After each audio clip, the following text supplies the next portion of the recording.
ലോകകപ്പ് വിജയിച്ചാൽ നിങ്ങൾ എന്ത് ചെയ്യും? ലോകകപ്പിന് മുൻപ് സ്പെയിൻ താരങ്ങൾ പരസ്പരം ചില വെല്ലുവിളികൾ നടത്തിയിരുന്നു. സ്പെയിൻ ലോകകപ്പ് വിജയിച്ചതോടെ ഓരോരുത്തരായി വാക്ക് പാലിക്കുകയാണ്. 2026, the champions of the world are Spain.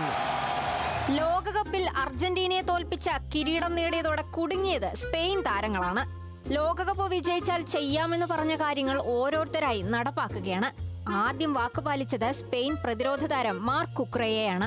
ലോകകപ്പ് വിജയിച്ചാൽ സ്പെയിൻ പരിശീലകന്റെ ടാറ്റു കയ്യിലടിക്കുമെന്നായിരുന്നു വാഗ്ദാനം.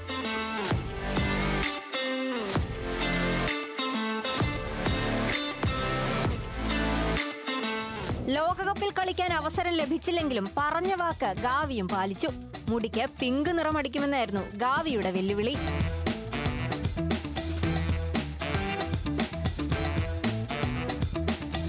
ബാഴ്സയുടെ സൂപ്പർ താരം പെഡ്രി കൂടി വാക്കുപാലിച്ചതോടെ വാഗ്ദാനം പൂർത്തിയാക്കിയവരുടെ എണ്ണം 3ആയി.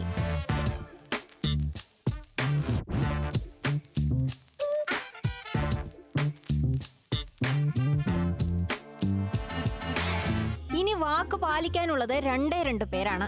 സ്പെയിനിന്റെ സൂപ്പർ താരം ലെമിൻ യമാലും ലോകകപ്പ് ഫൈനൽ ഹീറോ ഫെറാൻ ടോറസും. സ്പെയിൻ ചാമ്പ്യന്മാരായാൽ 3 ആഴ്ചത്തേക്ക് താടിയും മീശയും പൂർണ്ണമായി വളർത്തുമെന്നാണ് യമാലിന്റെ വെല്ലുവിളി. പൂർണ്ണമായും തല മൊട്ടയടിക്കുമെന്ന ഫെറാൻ ടോറസിന്റെ വാഗ്ദാനവും ഇതുവരെ നടപ്പായിട്ടില്ല.